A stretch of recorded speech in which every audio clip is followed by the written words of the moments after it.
So for everyone just joining us, thank you for coming in onto the webinar today. We're really looking forward to speaking to everyone about MBA admissions. It'll take a few minutes for all the participants to sort of upload and get on the webinar. So we'll just take a few minutes and then we'll get started. Thank you.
Okay, so I think we can get started.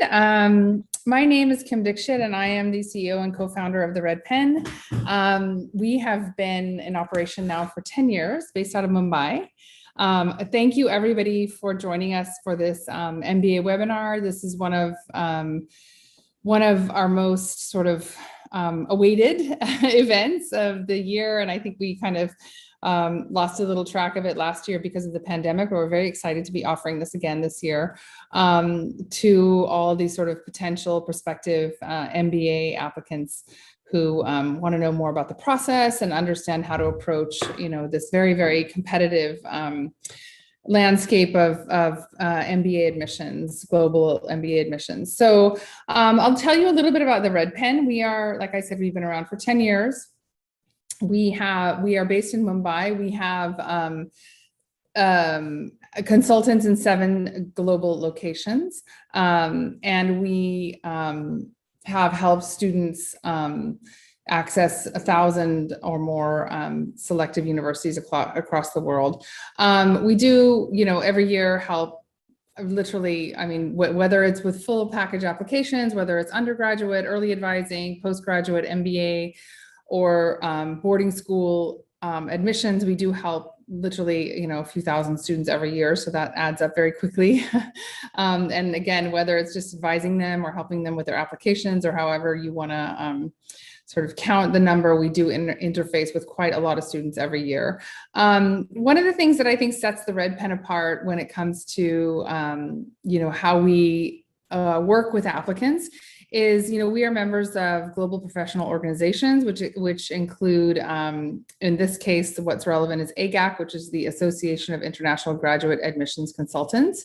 And AGAC helps us access, sort of best-in-class information about the admissions process. It gives us direct access to admissions officers at top programs globally, and also to professional colleagues who who maintain and kind of promote high ethical standards. So AGAC does have requirements for its consultant members to, to sort of uphold and maintain certain, ethical and professional boundaries. And so we are always, very clear about how much we help students and what we can, applicants, and how we can support them and how we cannot support them. So just want to make that very clear from the outset that we do consider this to be a very sort of serious professional obligation, and we take that kind of mantle, I guess, seriously when it comes to how to make sure that every applicant, puts in the best application they can. So that's the Red Pen. I think I will now hand it over to Preeti Wadekar, who is our who leads our MBA team and will, I think, take the rest of the event forward for the rest of the morning. Preeti, over to you. Thank you, Kim. Can everyone hear me? Great. So thank you, Kim. My name is Preeti Wadekar. I'm heading the MBA Admissions Consulting Service at the Red Pen. And I just wanted to, set the stage before we jumped right into the panel discussion. So these were, some of the schools where, our applicants got in the last cycle, if in case, anyone is interested in knowing what kind of schools we work with and applications. So I just wanted to just put this out there, some of whom are on the panel today, and you will talk, and hear from them.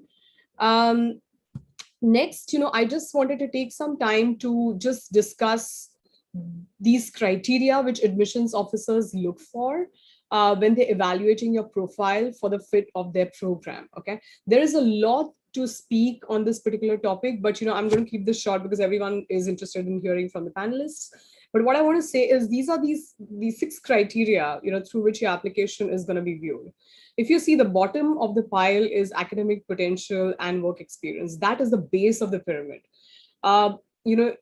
You just cannot have any way around this.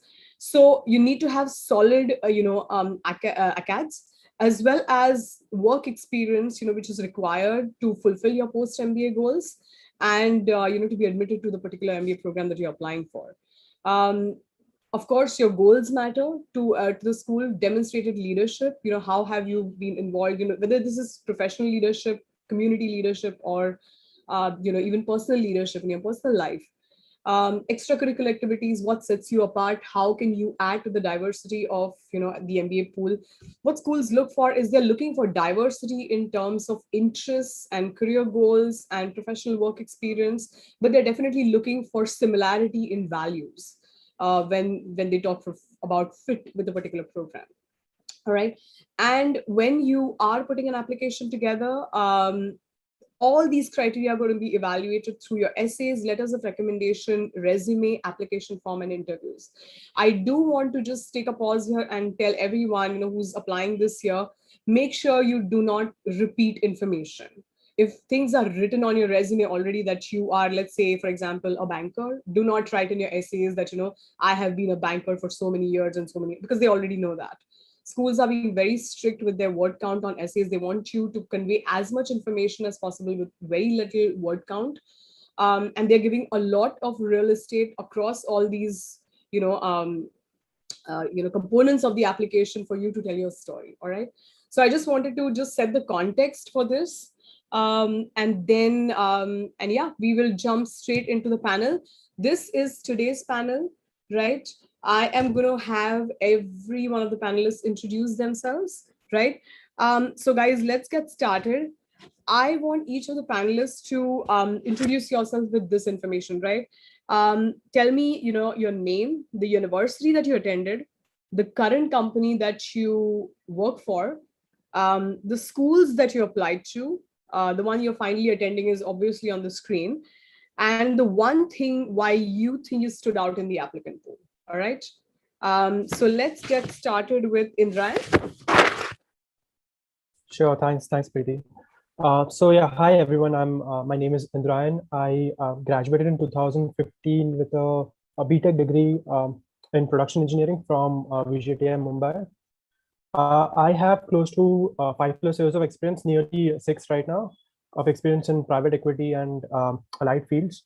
I had applied to CBS and Wharton. I finally got an admit from CBS, which was kind of my top choice. I applied to CBS because I wanted to pursue value investing there.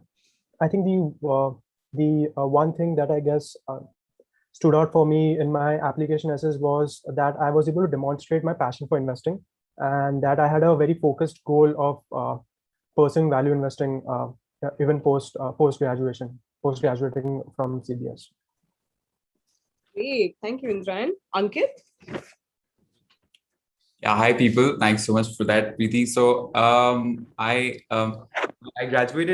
did my bachelor's in business studies from Delhi University way back now. So I think class of 2012. So I think good 7.5, 8 years of experience before I'm applying for my MBA program.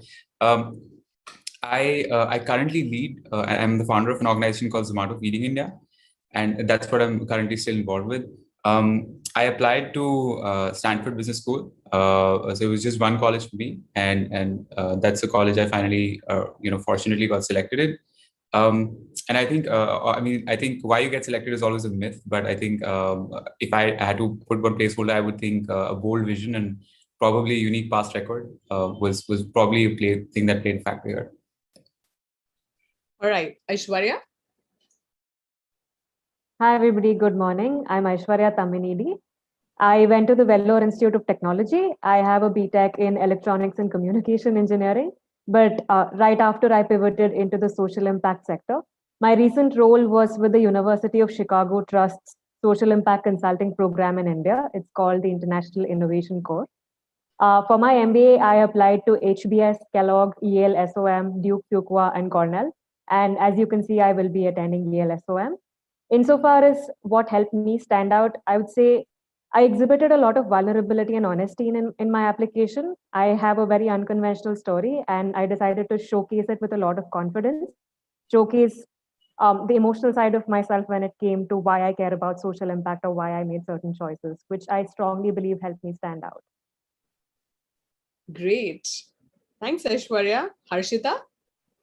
Yeah. Hi, everyone. I did my undergrad in IIT Kanpur in the year 2016. Since then, I've been working 5 years at the Boston Consulting Group, where I'm currently a consultant. I applied to 5 schools: Wharton, Stanford, Harvard, Kellogg, and Booth. And as you can see, I'll be attending the Wharton School with a 4-year fellowship. The one thing that I believe stood out in my application was the fact that I was a national level swimmer in 2 countries, Papua New Guinea, where I did my primary schooling, and in India. And the fact that in my stories, I showed deep self-awareness and how swimming shaped my leadership style and motivations. So I believe that self-awareness and that reflection may have been what stood out. Great. Rajan? Hey, hi everyone. This is Rajan this side. I graduated 2017 from IIT Bombay. Since then, I started working at McKinsey. I did 2.5 years at McKinsey. Right now, I'm working at a company called MSD. It's a pharmaceutical organization. I work as the chief of staff to the India region. In terms of applications, I did 2 applications, one in round 1, one in round 2. I know slightly less in terms of number of applications, but yeah. So round 1 was Harvard Business School. I got the interview, but I did not make it. I got a ding after this. And the second round was London Business School, and I'm going to London Business School this fall. So I'm excited to talk to you about it. Great. Rajan, what do you think that, why do you think you stood out in the applicant pool? What worked for you? What do you think? So I think there were a couple of things that I personally think worked for me. Were like, one was the description and the link of why I wanted to do an MBA and what my post-MBA goals were, and how they linked up to how I grew, what my environment was, and how things shaped out to be. Second was being a part of the healthcare industry. Working at McKinsey, I got a slight bit of that flavor, but right now I got very deep into the healthcare industry and realized that that's the real potential, and how moving to maybe London would actually help me shape and get to it better. So like things around this really help shape my applications is what I feel. Great. Nilesh? Thanks, Preeti. Hello, everyone. My name is Nilesh Shekhar. I graduated from IIT Kharagpur. And since then, I've had 6 years of work experience, across product management, consulting. I was in BCG. And currently, I'm working for Hyperverge. It's a US-based AI company. I applied to MIT and INSEAD, and I will be joining INSEAD this fall. I think one of the things, while, as many mentioned, it was a mix of many things that worked out. But one of the things that really stood out was, I guess, an early exposure to leadership opportunities. So I got the opportunity of managing an entire business unit for a company, entire India business unit for a company. So I think that really stood out, comparatively in my profile. Great. Thank you so much, everyone. All right, so we're going to jump straight into the questions. And before that, I just want to tell everyone who's attending, thank you for taking the time. It's Saturday morning, not easy, but this is application time, application season. So, you're doing it for yourself. So anytime through the webinar you have a question, please post it in the Q&A box. If you have a question for a particular panelist, do write that this question is for so and so. So we know when we're taking the questions, or if any of the panelists have time, they can. Okay. All right. Okay, the first thing. So, let's talk about the timing of the MBA, right? The MBA is not a degree that, you can kind of just, it's not a one, right? So we have people on the panel with varying number of years of work experience. Now, I'm going to pick out two names and just tell me, why do you think that this was the right time for you in your career? One is, I would like Aishwarya to answer this question, because she applied about 2.5 years into her work experience post undergrad. I remember the first time we spoke, I mean, she was barely touching 2 years, and I was really worried if this is going to be the right time. But she was very convinced that this is the time. And then there was Ankit. Ankit was obviously going 8 years after, and he obviously had a solid career, everything going well for him. So in terms of timing, how did you guys decide that this is the time? Shweta, you can go first. So, yeah. All right. Thank you, Ankit. So like I mentioned earlier, I was part of the social impact industry, and specifically in social impact consulting.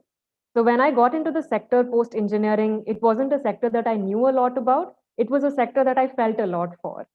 So when I got in, I assumed that what it took to be successful in the sector was a sound knowledge of policy, which is why, like most people who enter the sector, I initially thought I'd pursue a master's in public policy.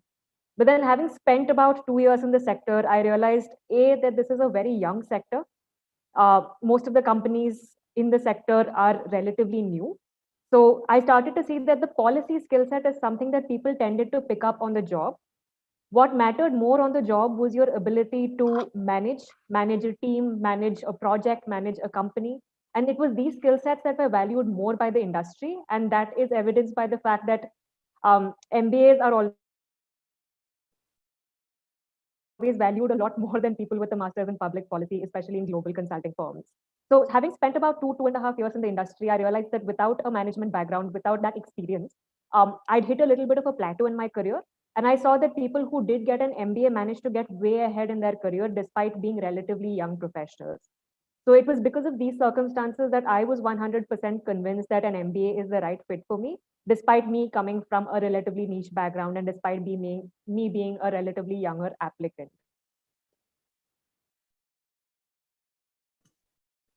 Okay, yeah. So it was similar for me, because I ended up choosing, or kind of realizing that in the stage that I was with in my entrepreneurial venture, I reached a point where the organization had become a very strong foundation of sorts, and I could now step out as a founder and let someone else take up. And so really it was about just seeing that it was the right time for the organization. The team was there's a strong balance sheet, and that gave me the opportunity to now look outside, also find more opportunities to grow the organization, right? So that was the one big reason. I think the second thing was to pursue new entrepreneurial opportunities, and the timing couldn't be better. I think with just what's happening with the world right now, I think there's so much difference in terms of how we need to think, and I think unusual times call for different thinking. And so I think this was a great. It was actually an interesting point to kind of sit back and say, okay, how can you think about doing things differently and doing different things altogether? So an MBA really served as a great option in that scenario. And of course, I mean, so those were the two big reasons. But of course, with COVID, we've all been in our houses too much. It never hurts to travel. So it was good to apply and kind of see that working out. Yeah. Awesome. That's great. So, continue from that question, Ankit, did you ever feel that what value will an MBA at this juncture add to your career, depending on, what, what your goals were? You've been an entrepreneur through and through. You still harbor entrepreneurial ambitions. And many a times, when I speak to entrepreneurs who speak to us, whether they're coming from family businesses or businesses that they've found themselves, we always have this discussion around what new is a business school going to teach me, because I have learned so many things on the ground. And you did spend a lot of time, just creating and just, raising this organization. So what made you think that, an MBA will still add value? What about an MBA really drew you to the degree? Yeah, so I mean that's an interesting point, right? And that, I mean, it required a lot of self-introspection, sure. Just thinking a lot about where you're at and what your long-term goals are. I think for me, as you rightly said, it's I think I stopped looking at things from a perspective of building a CV a while back. And in fact, like I left what I thought was my corporate career pretty early on, and so with the entrepreneurial side of it taking off, I think what was really important was for me to be involved with something where I'm developing solutions and organizations which are for the future and being deeply involved with them. So from that lens, really, like if you're kind of an entrepreneur as well, like one way is to just go out there and build something, but the other is actually to be in kind of an environment where there's a wide variety of learnings. And so NMB really gives you a unique place to do that. The networks, the kind of perspectives you develop are very unique because of the diverse set of people that come there. Um, and I think really from an entrepreneurial side, I mean, if you really look at it, an MBA serves as a boot camp to develop and work on solutions. So from that side, I think it's a great opportunity to just be around some great minds and look at things differently, develop new insights yourself. And so that's a very big value add. Looking at things, kind of stepping out from your own zone and looking from things from a third perspective. And I think that's something that probably an MBA does best than any other course. So yeah. Great. I think I just wanted to follow up on that question to Rajan as well, because Rajan again had some really great things going on. So Rajan,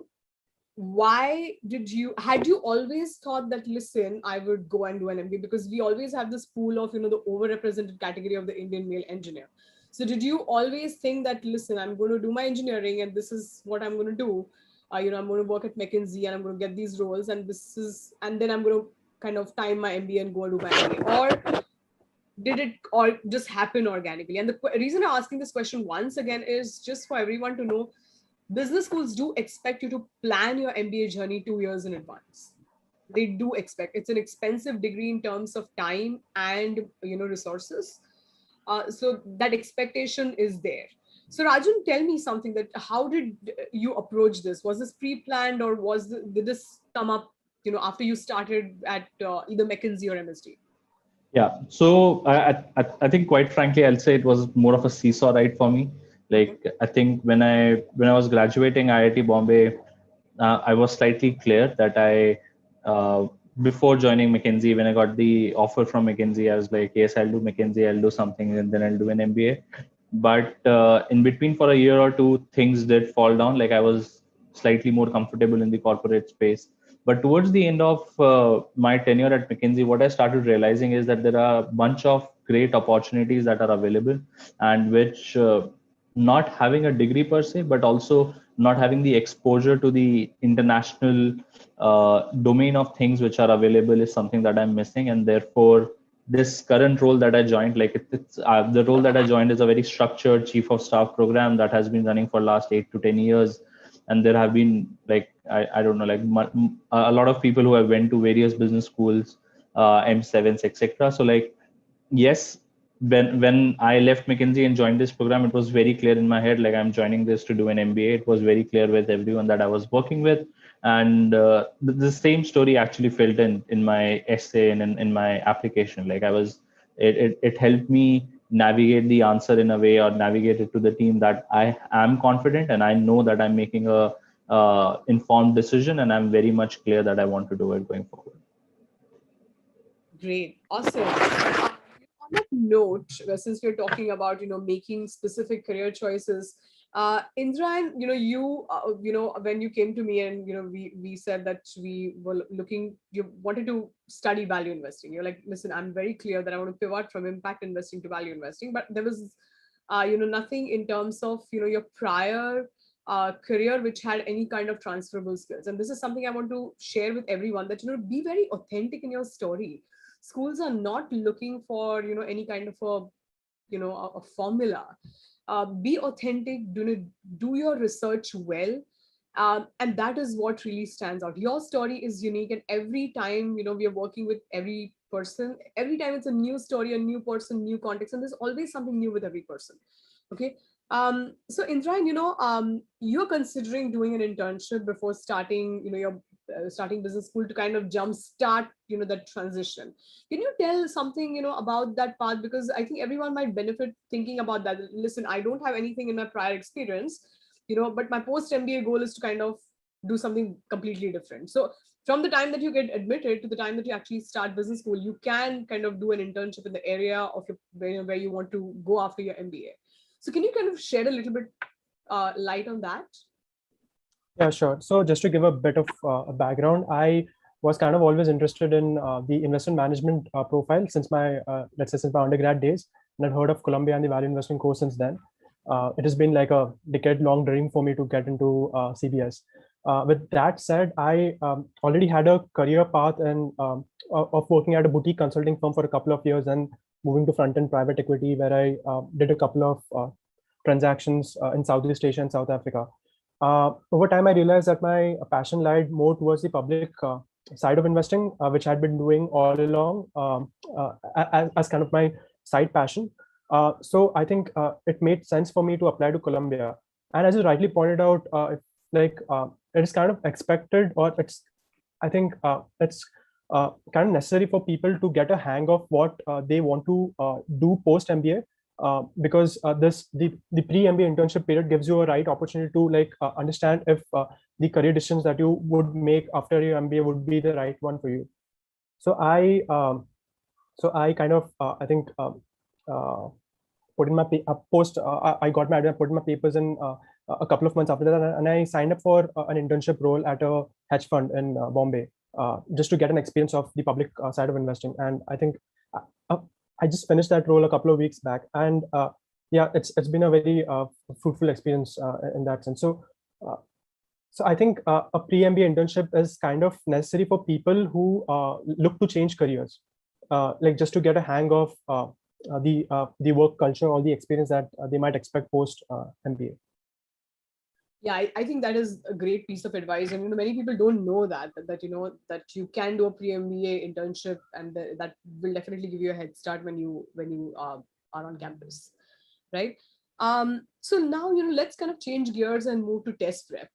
It's one of those pieces in the application which everyone wants to kind of just get done with, and I want to just get done with this and I want to move on to the other parts of the application. Sometimes you get stuck, sometimes you have to give more than one attempt.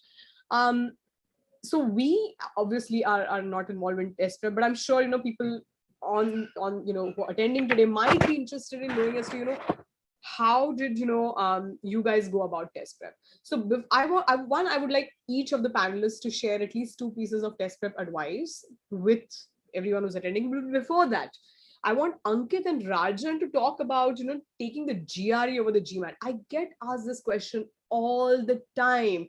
Schools are saying that they will accept the GRE, but will they really accept the GRE? Will they kind of prefer someone else because they have a GMAT score? And I keep saying the same thing, that if schools say they accept the GRE, then they will accept the GRE. So you should take the test which you're most comfortable with. So I want both Rajan and Ankit, and just so that everyone knows, Rajan did get an interview at Harvard Business School. Ankit is definitely going to Stanford. So it's not that, the GRE is a test which is not for the MBA.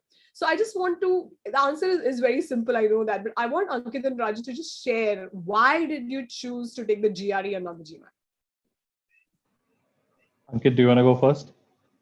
Okay, sure, why not? So my answer is rather simple. So I took the GRE because I went to Stanford's website and they said that they accept the GRE. And I think they do accept GMAT too, but I didn't feel the need that I need to really analyze things. I think broadly, both the exams test you on pretty much the same parameters. I mean, very broadly, if you really look at it. And it's more like a filter for the college to decide if you're sound from one perspective, but really, for me, I didn't think it would make that big a difference. So it just said it on the website. And I think to that, I get this asked a lot after being admitted to Stanford. And I think then maybe there's a tendency to overthink things, but truly, I think some of these things are really straightforward. And so for me, I just really trusted the application process and what the website said and what the AdCom was saying in session. So I didn't feel the need to think beyond that. If the college is saying that they are accepting a GRE score, just go out there and give a decent attempt at GRE and you'll get in. And so it's not it's not very complicated in that sense. Yeah, I think Ankit, you said pretty much all of it. Like, I think I'll just add one more thing, and this was actually a deal breaker. Like, so I was slightly late in giving my GRE GMAT, so I gave it sometime around last June or even July, if I remember it right. And there were some technical problems with GMAT online which were not there with GRE online, and that's the reason I gave GRE. Like, I spoke with a couple of people. They were like, it does not really matter, and do what you think would be the best decision for you. And when I realized that GMAT online is not as good, or it sucks actually, and like therefore I was like let's just not do it. I'll go ahead with GRE, and let's see how it goes then. So actually, the technical glitches made the decision for me easier. I do get this question a lot, and I know people are confused about it, but what I've realized, it does not really make a difference. Like, it's a very simple conversion from a GRE to a GMAT, which you can do it on official GMAT website. So if you know how it goes, so it's very interchangeable. Great. And I want, other guys to also share some test prep advice. I know some of y'all were like super high GMAT scorers. I don't remember everyone's scores, honestly. But I do remember Aishwarya and Indrayan. They had 760 and 770. And but I want you guys to kind of just tell me, apart from this is not a conversation about test prep help and all those things. It's about how do you approach, how can you give 2 pieces of solid advice, which after this call, people who are preparing for the test can actually say that, okay, I didn't know about this and I can use this in my prep. Okay, maybe I can. Want to go first? Yeah, Nilesh, go ahead. Yeah, Nilesh, go ahead. All right. Thanks. So I just had like 2 points in mind, which I thought maybe I can share. I think if I had to give my 2 cents, first would be, to not treat GMAT exam as an exam for English or an exam for maths, right? These are just 2 subjects to test, your overall logical reasoning, your overall stress management, time management, and prioritization under stress, right? So I think, if you go by that logic and you start approaching the exam and you don't, measure yourself on, how much in depth the concept. Rather, I mean, it's important to measure that, but, measuring more on how much time are you spending per question, how are you reacting in stress, which questions or which areas are your strength, which areas are your weaknesses, right? I think that would lead to a better result. I think second thing which I may, remember about it is to be very, very consistent with the preparation, in the sense that while the exam says that, you have to put in 100 hours, to get a good score. But again, every starting person has a very different starting point, right? So I think it's also very important that you identify what are your weak areas and you, do practice consistently every day, rather than just picking one topic, completing it, and then moving on to the next one. So I think that these 2 pieces of advices I would like to give. Great. Go ahead, guys. I'll take it. So yeah, Harshit, I can go. Okay. So my first piece of advice, and I'm just picking up from where Nilesh left, he was mentioning on identifying your weak areas. And that's where my first piece of advice would come in, is when you're starting your prep, once you're, just comfortable with the, how the exam is, what are the different topics, you should just give a diagnostic test, which is part of the, which you get when you create an account on MBA.com.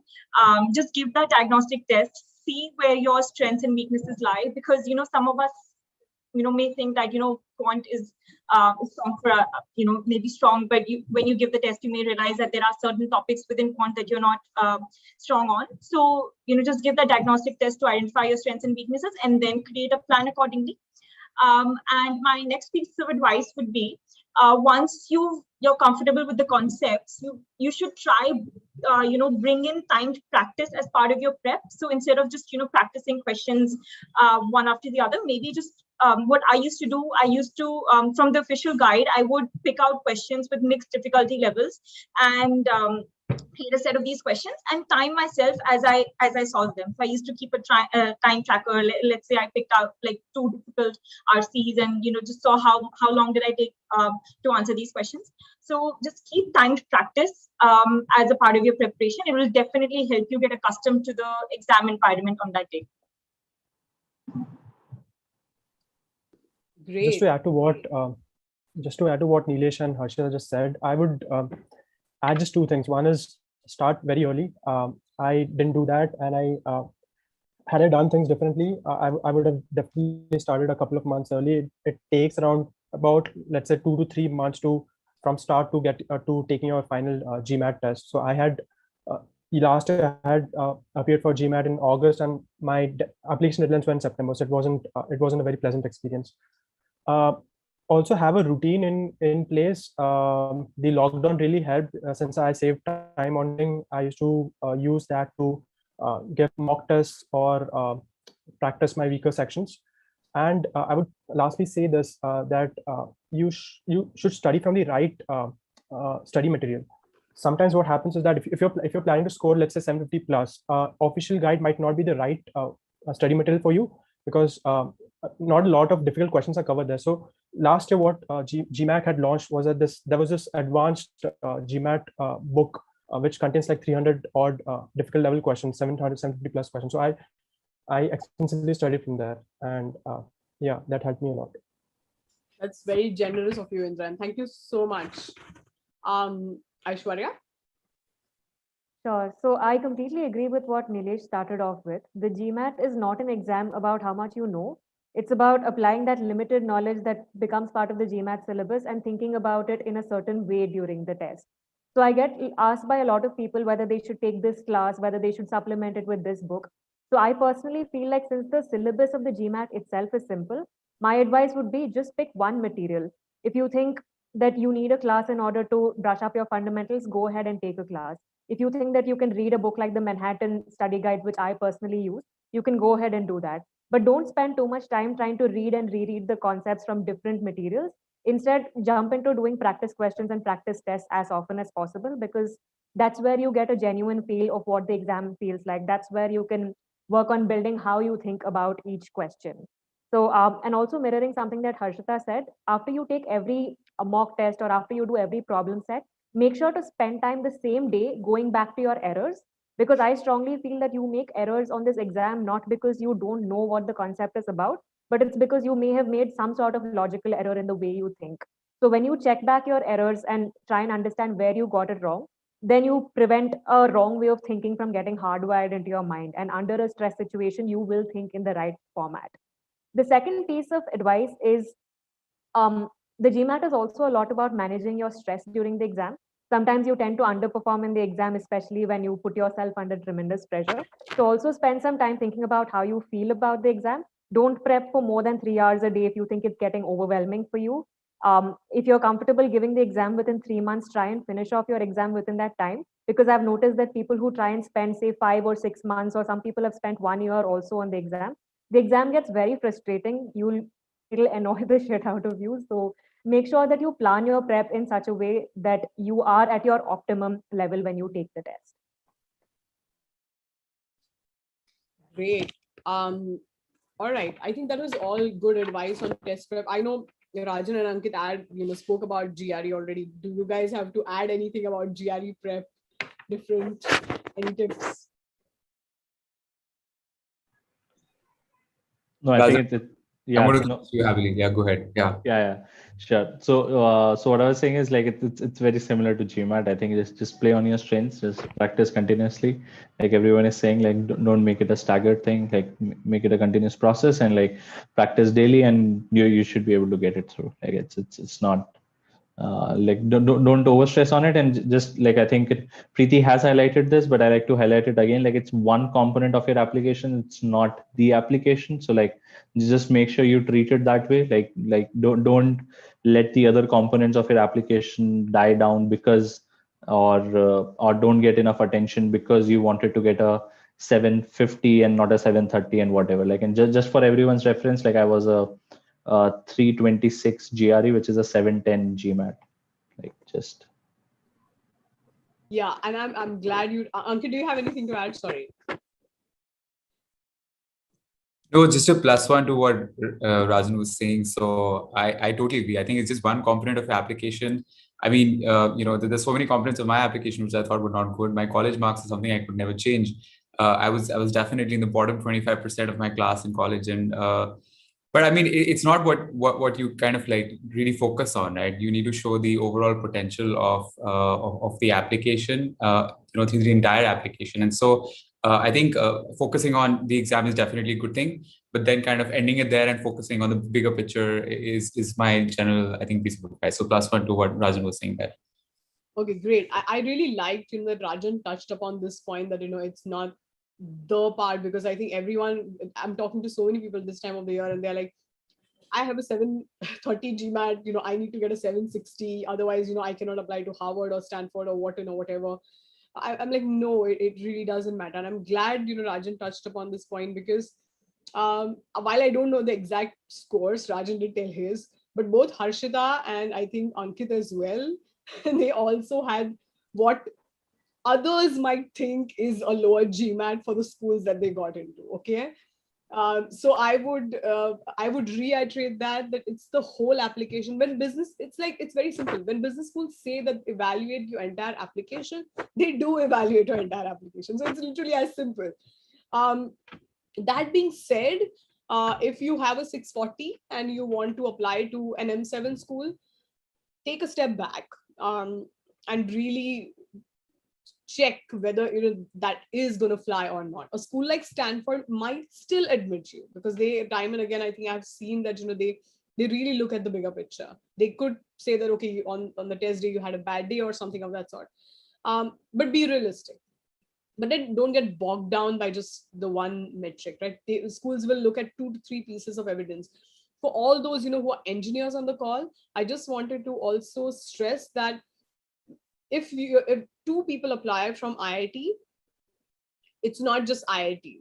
Admissions officers will go through your transcripts and they will check your subject selection as well.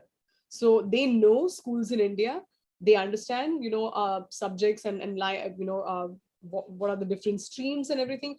So they will look at your transcripts in detail, right? So when you are approaching your application, we need to make sure if there is some gap in one part of the application, it is at least addressed in some other part, right? I think that was great advice on test prep. Now, let's move to one of my favorite parts, school selection, right? Some of y'all applied to just one school, right? Some of y'all applied to a broad range of schools. Now, Ankit and Indrayan, both of y'all were just focused on one school, right? Y'all were very clear that, this is where. So my questions to you is, when did you begin your school research? Okay. About 1 year in advance, 2 years in advance, when did you start? That's number one. Secondly, did you kind of have an MBA style decision-making, matrix, or did you all just go with a pure instinct that I know this is what is right for me? Because I had applied to one school when I went for my MBA. I was just convinced I wanted to stay in New York. I want to just go to Columbia, and I just applied to one. So I know that, but I want to understand from y'all, when did y'all start researching schools, and when did was there a process to zero in on just one?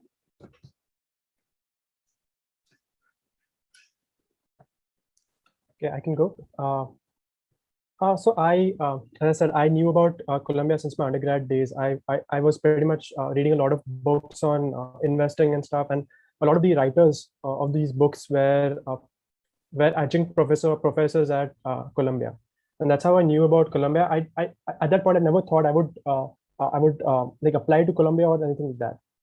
It was just like a couple of years back when I was like really introspecting about what I wanted to do in the future. I was in a private equity associate role I wanted to move out of private equity to public market investing, and that's where it came to me that hey, Columbia is like the best place to study value investing, and I've already been interested in value investing, right? So it was more like I did not have any strategy in place, so as to say. It was more like I was just following my passion, and that's what I portrayed in my essays as well. But I would just say this: like if you are going ahead with a one school like a one school strategy, be ready to be rejected, and if you do get rejected, be ready to apply again next year. I was okay to like apply again this I had Columbia not accepted me like last year. So yeah, because I was more focused on the course rather than the college. So since CBS was the only university in the world which offered such a course, that made my decision pretty much very simple for me to like just apply to this particular school. Yeah. Yeah, so just adding in, I think similar to what Indran has said, but for me, I think somewhere subconscious selection of colleges that started happening way before than I actually thought. So I'd always known that there are a lot of inspirational people coming from Stanford, and Phil Knight, a huge person I really inspired by, was the founder of Nike. So I think it was just that thing. But and I feel like in MBA college, like just selection, that is also an important decision, because you're going to spend 2 years of your life there, and possibly the next 3 years are going to be based on those 2 years. So while, I mean, you can always pivot and you can change things, I think it's a good thing to just research about what you're going for and being comfortable with the environment that you're going there. And so I was fortunate because traveling to that side of the world, I took out the time. I was intrigued by 2 colleges, so one more college apart from Stanford, and I happened to travel to both sides of the coast, visit both the colleges way back, just out of curiosity, in fact, for my own project and organization. And I realized I ended up speaking to a lot of students and professors, and I got a good understanding of the vibe and culture. And so for me, it was very clear from the beginning that Stanford and the kind of entrepreneurial culture that they really build, the amount of entrepreneurs who are coming out of Stanford every year from a batch of 400 is year on year increasing. And the second part, which is really trying to take shape according to, in all these schools, in fact, is I think just a robust focus on impact. And Stanford was really nurturing that. It continues to nurture that a lot. And so it has a lot of opportunities just into that. So I think that made my decision really easy. And I kind of felt that either it would be Stanford or there would be no MBA at all. And so I just ended up, following that gut feeling at that level, probably, it was more a gut instinct and just saying that you're a right fit and you should make that a part of your your life and your career moving ahead. But you started researching schools, I could say, 2 years in advance, 3 years in advance? Yeah, I visited both colleges. I think 2.5 years in advance, because my sister was she was in University of Berkeley, and so just hand-holding her with her own settling in, I think I ended up visiting both campuses anyway. So it was 2.5 years back, but I didn't know I was going to apply anyways. But so that helped. I think just traveling, but even if you don't get to travel, I think just connecting with people, getting to understand the vibe of what the students are. There's a clear pattern that you can see if you talk to more than 3 or 4 students from any college, right? And you can see if that's a fit for you. And I think that's more important than how much we treat it currently. So yeah. So this was a very focused kind of a strategy. So I think anyone who's attending and is fixated on one school, know that it is okay. It is okay, right? But do follow your instinct and choose the school for the right reasons, and it should work. That is, I feel it is 50% of the work right there. If you have the right list of schools that you're applying to, based on your post MBA goals, your personal goals, and your cultural fit, 50% of the work is done right there, right? Now I want to ask, I think Rajan and Harshita. Harshita obviously applied to a broader set of schools, and Rajan did apply just one in round one in round 2. But I know from my interactions with him that, Rajan, we went back and forth on like researching programs and saying, what do we think about this one? What do we think about this one? Eventual decision was obviously yours. But how did you guys, approach this? Harshita, you actually ended up applying to a lot, but how did you all approach school research? Okay. So the fact that, so the fact that I wanted to apply to the schools I mentioned actually came from, at BCG, a lot of my senior colleagues were going to these schools. So, through interactions with them, I actually, even before I started the formal research and application process, I did have a sense of what's the culture of the school, what's the, what are the opportunities that exist within each school. So, that's where it kind of started. But when I formally started the research, it was a long process. I think even before I started applications, I started researching formally 6 months prior. But there are multiple aspects I used. So apart from attending the various admission events that are there, and now because they're virtual, so a lot of that's actually, you can actually end up attending a lot of more events than you would have in a non-virtual format.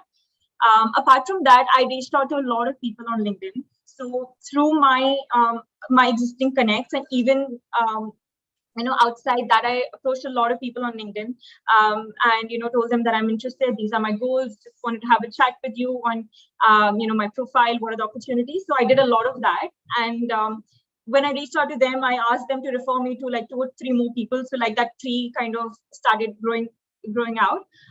Apart from that, also so the clubs I was interested in participating, I did reach out to the leadership, the student leadership of those clubs, and kind of try to find out, what is the focus of the clubs, what are the kind of companies that they go and visit on their treks. So through a lot of through this entire research, I did get a sense of the culture. I did get a sense of how the school can help me through the courses, through the clubs, in achieving my goals.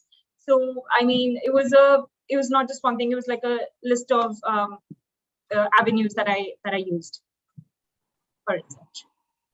And just one thing I'd like to add, the more research you do, it does help you narrow down your school list and decide what school would be the right fit for you in terms of goals and cultural fit.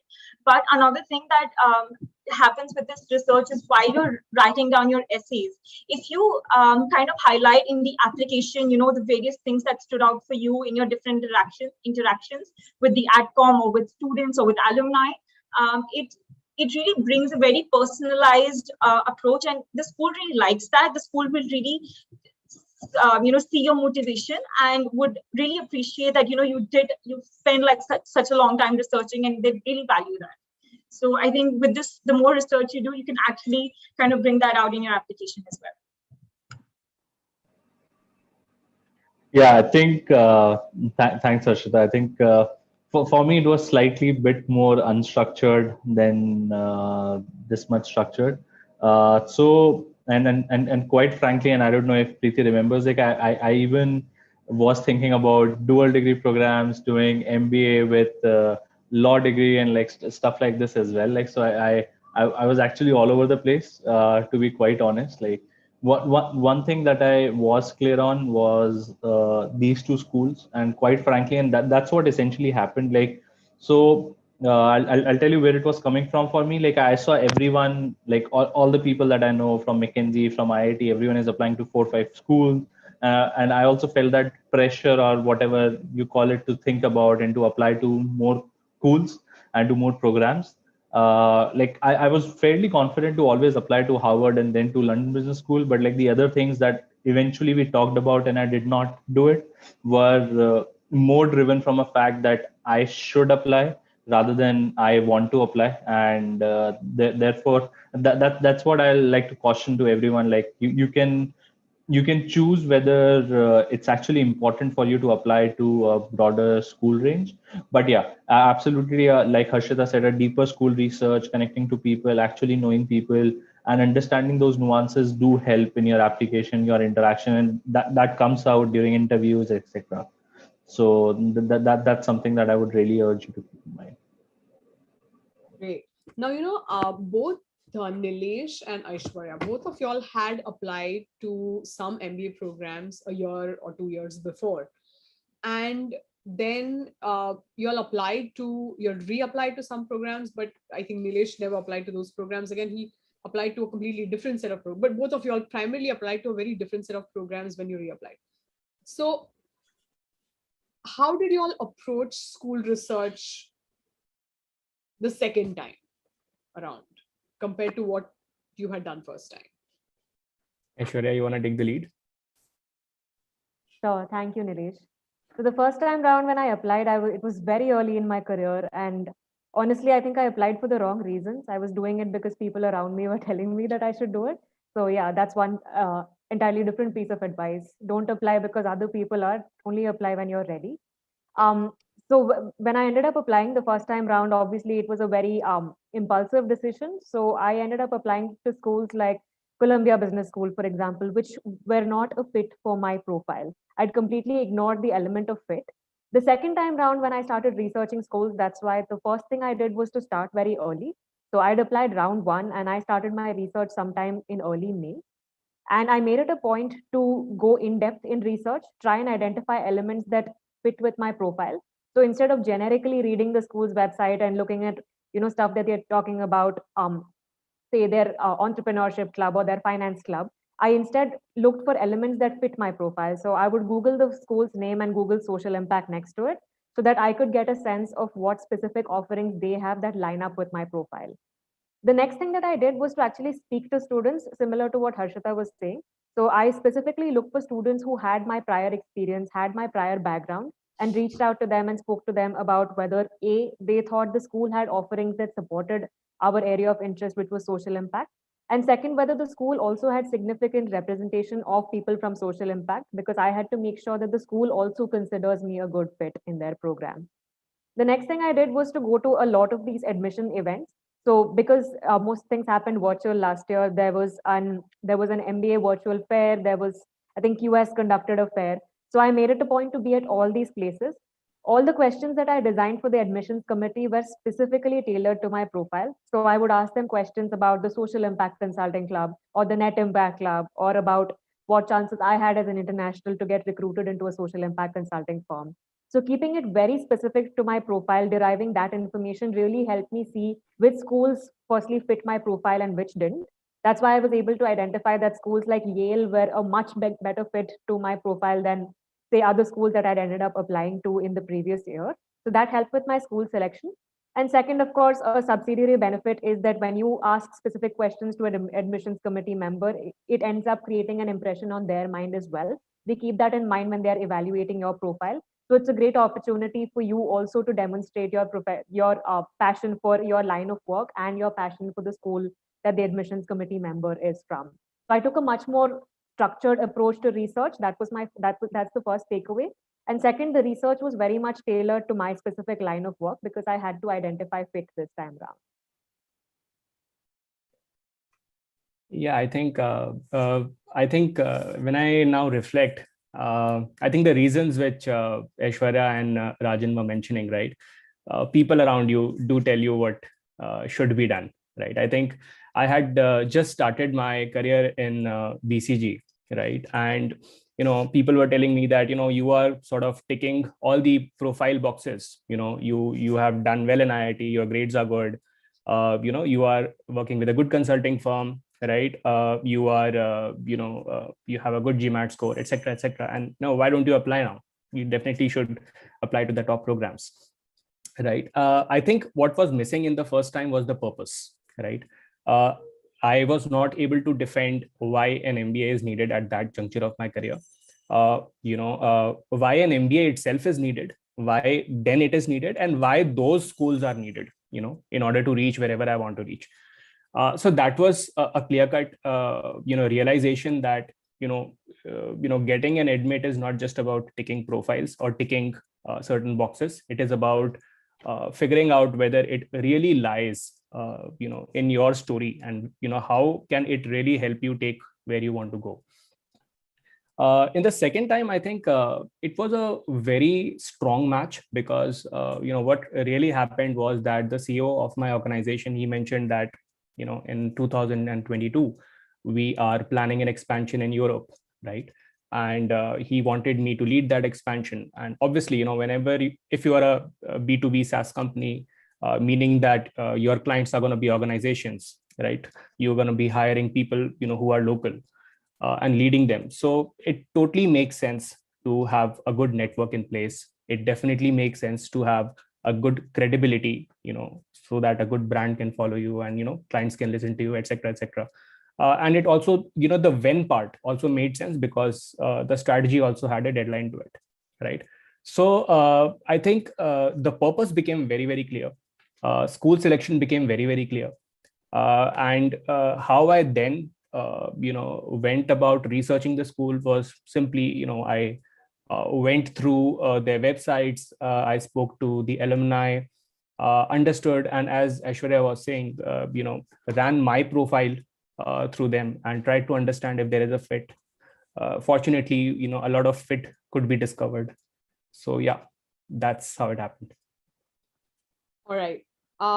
With regard to school, research, this is, I think, one of you touched upon this, very valid in COVID times. How did you network with adcoms in this whole virtual format? Okay. We are attending some of the events hosted by admissions committees, and they say things like, if you are showing up and, you're keeping your camera off or just jumping off without any, how did you network? Or, some of y'all spoke about some questions. And I also want to touch upon a question which I was asked recently, which I had actually not thought of, or I had no answer to. And perhaps we can, that, maybe I show up, on a webinar, which is hosted by adcoms, and, I'm networking with them, and they're like, what if they don't like me? What if they don't like me and they have made an impression about me? And what if they read my application? They're like, oh, we know this guy, and we just, or girl, whatever. And we don't want to.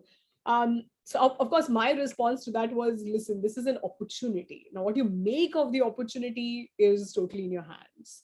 You could totally blow it up, or you can. It depends upon what place are you coming from. If you come from a place that I need to kind of impress these guys, I don't think that's the right way to approach it. If you're going to be very honest and authentic in terms of really doing your groundwork and research and engaging with them. And one of the schools I remember, I'd read this somewhere that, when there were in-person interviews, they would actually ask, the receptionist that, how was so-and-so applicant with you?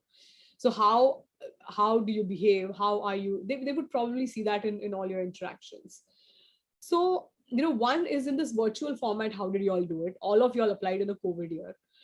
So how did you all do that? And what do you all have to say about, about this aspect that, what if someone doesn't like me? Yeah, how did you guys approach it?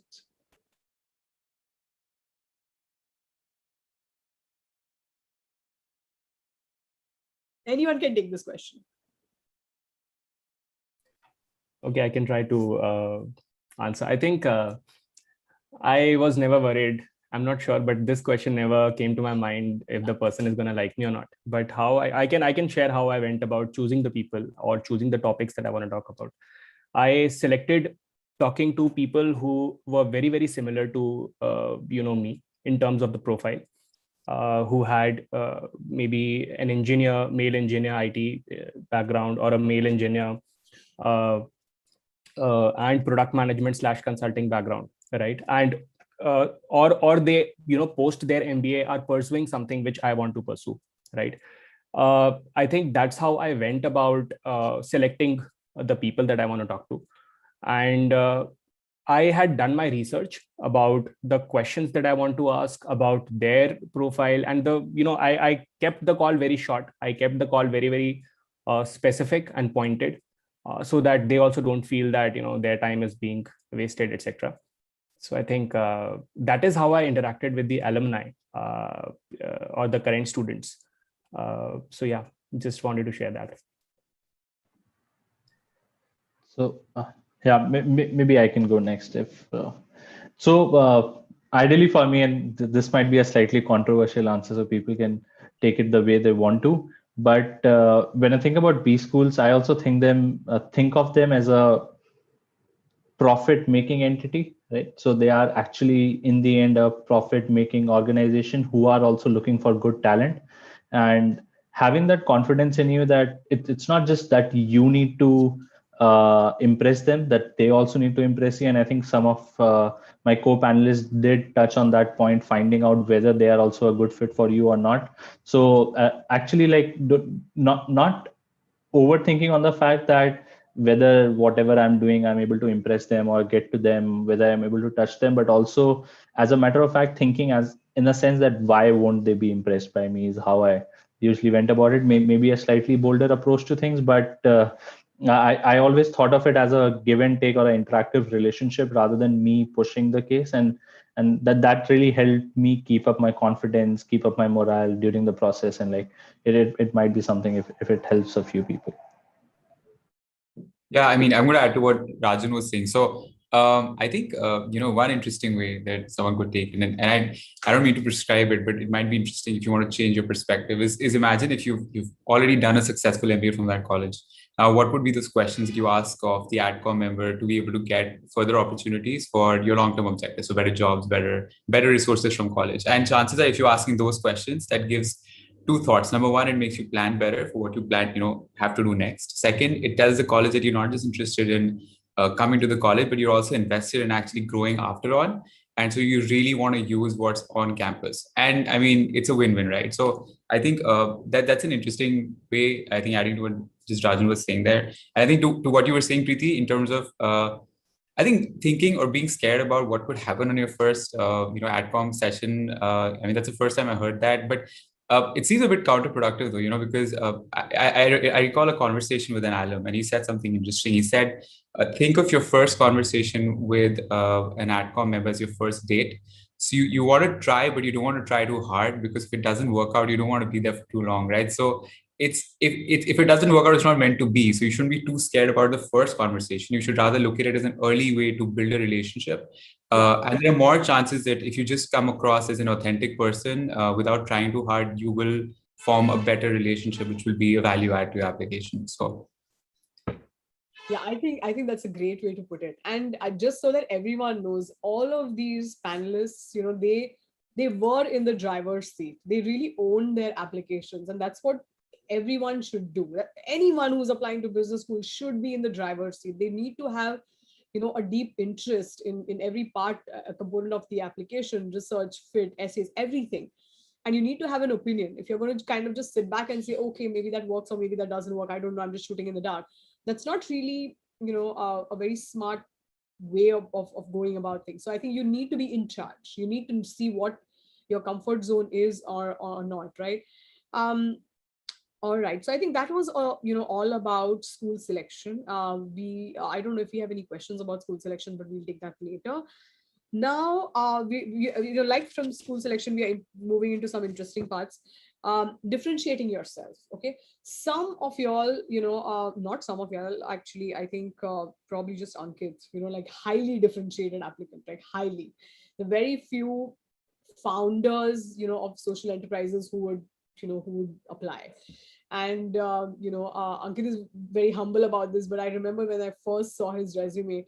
In fact, I had seen this webinar by another consultant when they were talking about how to approach the application for one of the top schools, and they said there's a 2% population who can write an essay at the back of a paper napkin and still get admitted, and Ankit probably is one of them. He's very humble about it, but he was highly differentiated on what his journey was, to take a risk at the age of 21 to start a social enterprise, dive like head in and build it ground up and scale it. There are many organizations which are doing what he's doing, but to scale it is, was a differentiator. And like he said at the very beginning, that having a bold vision, right? But for the most part, there are overrepresented, applicant pools. And there is always a challenge of how do I differentiate myself? What do I say? What do I write? If so many people from Big Four firms apply, so many people from consulting firms apply, so many Indian male engineers apply. One, a thing about US business schools, if I'm talking about in specific, is that, there is a larger representation of the domestic pool, right? It's definitely 50%, 40% or more. And a smaller representation of the international pool, and within that, or a subset is going to be the Indian international applicant, which is what primarily we at the Red Pen work with. So we see that every single time. We are, of course, trained in a way that we see someone's story and we say, okay, this is very unique about you or unique about you. But my question is now to Harshita, Rajan, and Nilesh. Okay, Harshita came from, again, a consulting background. Many consultants apply across the world. And Rajan and Nilesh, in fact, did have consulting. You guys had consulting on your backgrounds, plus y'all were, engineers, the Indian male engineer category. What strategy did y'all think about when differentiating yourself? So I can start. So, you rightly said, consultant, I had the IIT background as well. And on top of that, like Preeti, like you had mentioned in the beginning, I also had like a 730 GMAT score, which is kind of it's the average for these M7 schools. But if you compare that with, Indian consulting IIT applicants, I mean, it's actually below average, right? So, but I kind of decided to look beyond that. And, I realized that, my professional life, what I'm doing right now is just one aspect of my life. Like, that's one aspect. There's so many other things I've done in life. Like, there are extracurriculars, even while being a consultant in my workplace, I'm involved in many other activities. Like I'm part of the women initiatives. I'm part of, I founded an interest club in my workplace. So what I'm trying to say is that so being an engineer or being a consultant is just one aspect. You need to also focus on the other aspect of your life, your journey. And for that to happen, I think one thing is very important is to introspect. And introspect, like when you begin the process. So you need to, in this introspection process, you need to identify what really makes you unique, because until you identify that, you won't be able to put that on your application.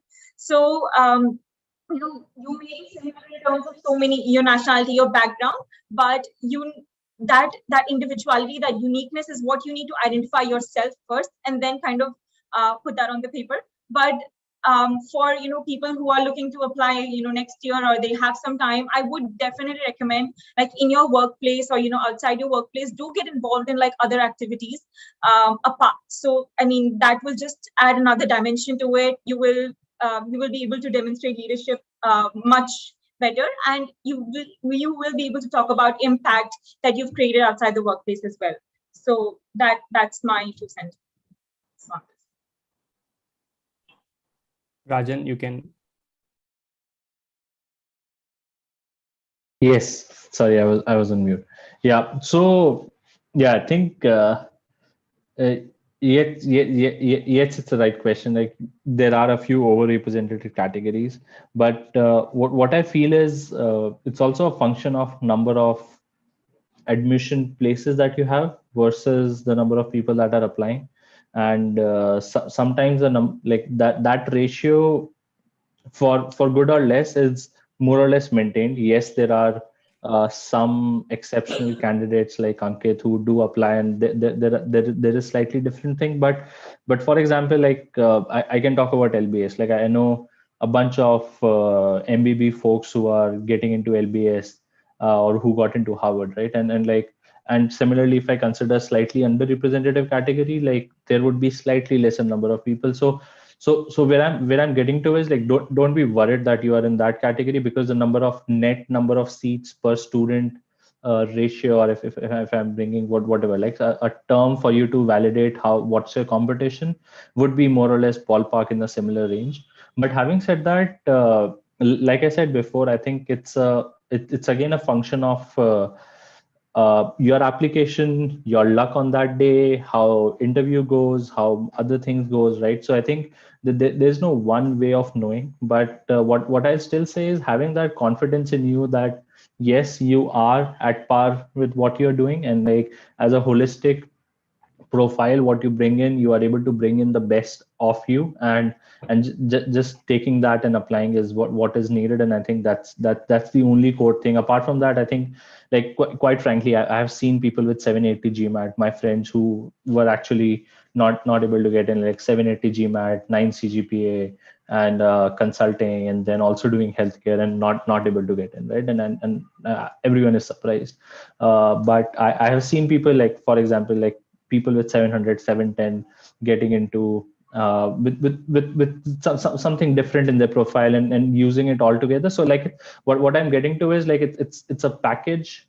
Your profile is a whole package. You as a person, it's not just your background that defines you, but your other experiences, not just professional experiences, personal experiences, learning, and the other things that you portray that actually define the overall scope, and that helps you get to wherever you want to.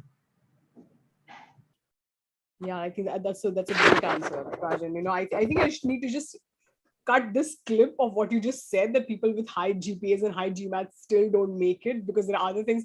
I need to kind of cut it and I need to attach it as my email signature or something and say that, okay, see this, and then you can ask me any other questions, because yeah, I get asked this question way too often.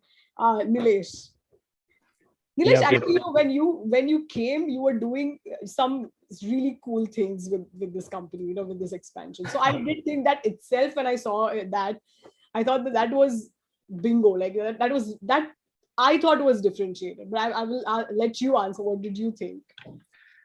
Yes, Preeti. So I think I approached this question by understanding what INSEAD is thinking, you know, while crafting that class, you know, of that particular batch.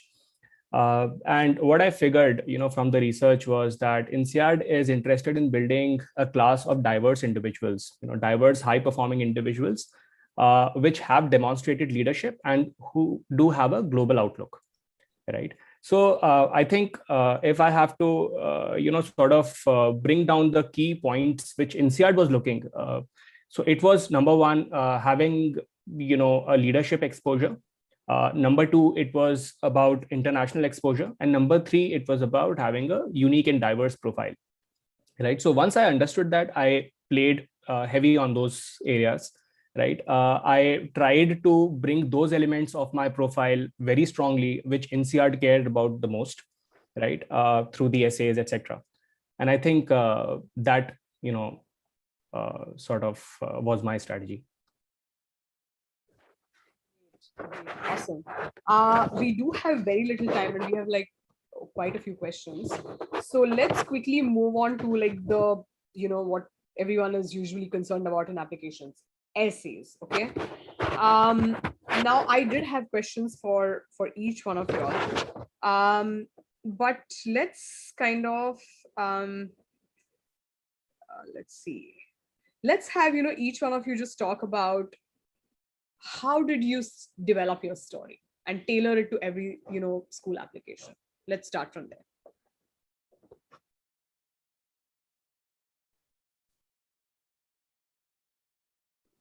Anyone, Aishwarya?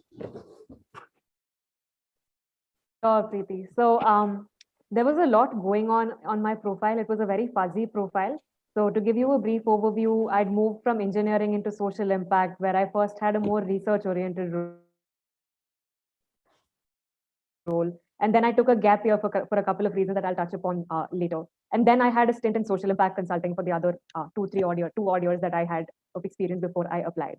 So given that it was a very fussy profile, the first thing that I had to do is so since I was working with the red pen, the first thing we did was to go into, say, why I'd made the different choices and the different transitions that I'd made.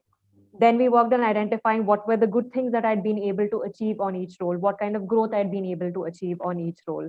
And getting all the information out on the table helped us to first cut out all the fuss. And the story that we identified in the end was one that flows logically from one point to another. And that includes the fairly unconventional choices that I've made. So to touch upon the gap year, because I think this is something that can help applicants who perhaps have this disadvantage on their profile. So I personally took the gap year for a couple of reasons. I mean, I had a health concern. I decided to use that year to maybe take a shot at the civil services examination. There was a lot going on in my life at that time. So the first thing that I worked on doing is to, one, accept that there was this element of my profile. I mean, it sounds a little bit sappy, but I had to learn to not be ashamed of it. I had to learn to not see it as a disadvantage, and then work with my red pen consultant to identify what were the productive things that I'd gotten out of that gap year, which then helped me further my career, whether it was having learned more about the social impact industry, whether it was having interacted with more people. So putting all these productive elements of it into my optional essay definitely helped the admissions committee not only understand why there was that lacuna on my profile, but also to see me as a candidate who had the courage to make brave choices, I guess. So I guess in a nutshell, even if you have a fussy profile, you had a reason for making every transition that you made.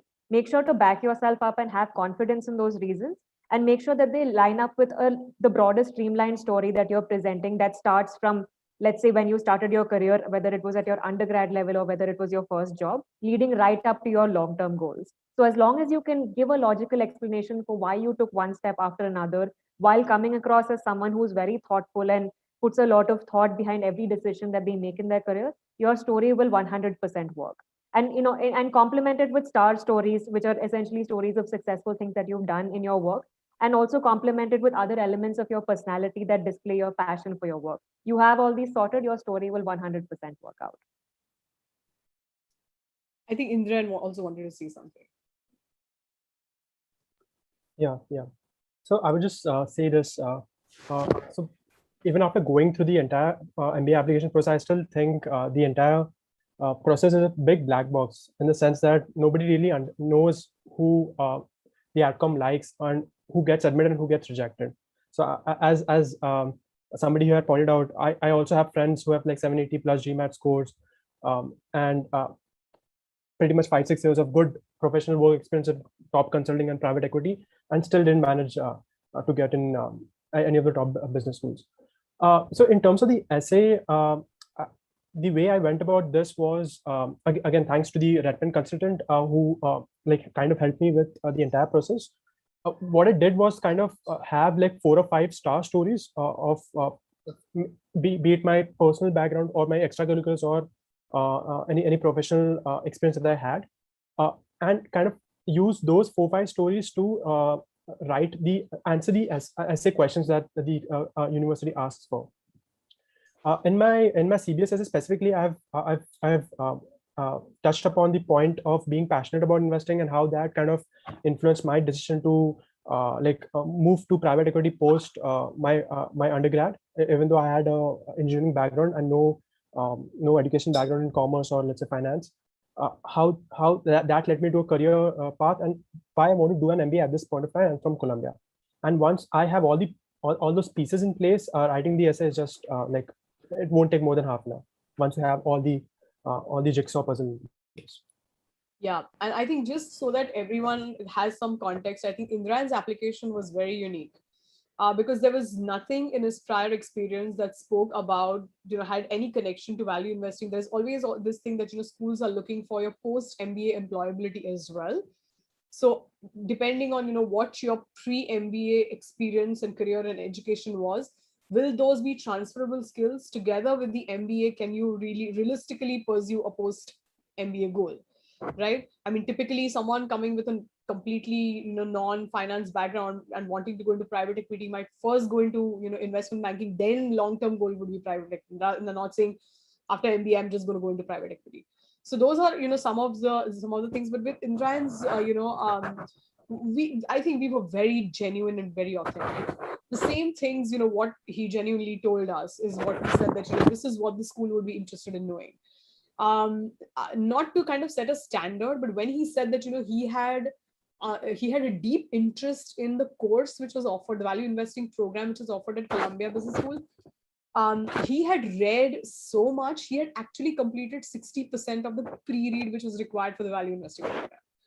And I give his example to so many people, and I said that is research. You cannot fake it. That is solid. You cannot kind of debate it. And it was what others might think was like a very risky strategy to say that yes, I may not have any prior background, but I am extremely passionate about value investing, and this is why your program is right. But I do think that is what schools are looking for. They're looking for your authentic voice. How well do you know yourself, your goals, where you're going, and that's the business leader that they're looking for. So thanks, Indra. Thanks. All right. For essays, I also want to ask about.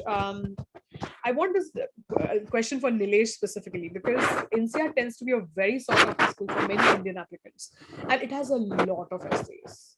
How did you approach the essay development process of INSEAD? Yeah, I think it's a very exhausting process. And I think there are like seven or eight essays that we have to write for INSEAD. So I think it all starts with having a right central story in place, right? If I would have to, look and reflect, then I would say that I spent 60% of the time, building that story and making it, very, very in-depth and detailed. And I think that story eventually flows down into your essays. So even if there are like 7 essays, 10 essays, 12 essays, right? Like for each question, what elements of your story you need to highlight, because you have the end-to-end picture in place. And when I mean, you have to have a complete story, it starts with your upbringing, in what circumstances were you brought up? What sort of experiences have you had? And how have those experiences shaped or created your personal and professional motivations? What did you do with those professional motivations, right? What did you start believing? And at this juncture of your life, let's hypothetically say you are at point A, and you want to in the next 10 years go to point C, right? So let's suppose at point A you have skills 1, 2, 3, and to reach point C you need 1, 2, 3, 4, 5, 6. So how is this point B, which supposedly is the business school that you're applying to, is going to help you get those 3 additional skills, right? And what are those 3 skills that you need? So I think once and why are those skills very, very essential to you?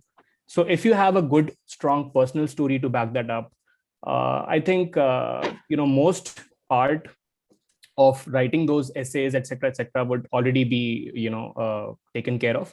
And the end polishing is it's just 10% of the effort, where you are just polishing to make the essay look more the storytelling part to be much more good to read.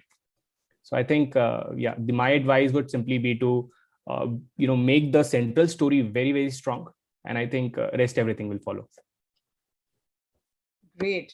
All right, we are running out of time, so I'm going to take 2 questions on interviews, and then I'm just going to have everyone just share some final words. Okay. So for interviews, I want to ask, some of you were interviewed by adcoms, and some were interviewed by alumni, right? Some were interviewed by both of you. For example, Rajan, I think for Harvard, you were obviously interviewed by the adcoms. LBS was an alum, and same for Aishwarya. So what did you guys think was the difference between an adcom interview and an alum interview? Rajan, go ahead. Yeah. All right. So I'll say, to start with, adcom interview for me was just a 25-minute interview versus the alum was a 1.5 hour long chat. So I think so it's essentially, I think adcoms, that's what I realized, that adcoms don't have that much time, and alums can actually give you time and can get into details.